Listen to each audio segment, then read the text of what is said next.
Welcome to We'll Make It Work. In today's video, we're going to show you how to install projector puddle lights for a B7A4.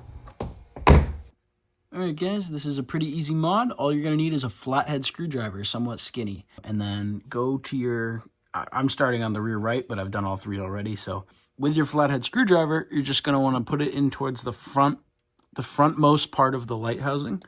Kind of jam it in there and then pry down. Now you'll see the whole light fixture starts to come out. You can do this while the battery's on, as you see. And pull that out.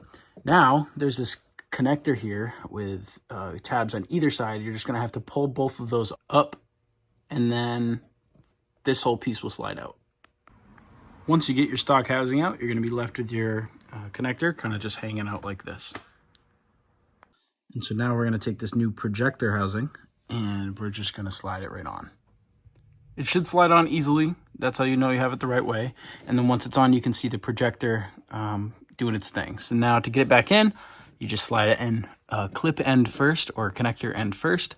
Push in on this little piece right here as you push up. Just gently, just so it gets past the plastic here. And then just kind of seat it up there. And now as you can see, on the ground, it'll say A4 pretty clearly. I've closed the garage door and turned off the fluorescent lights. So now when we open it, it's still a little bright, so you're still not going to see it to its full effect. But as you can see on the ground there, it says A4. Now there are, with each package, it comes with a right and a left. So you're going to want to buy 2 pairs of these to make sure that the A4 is not reversed. A4, A4, A4, and A4.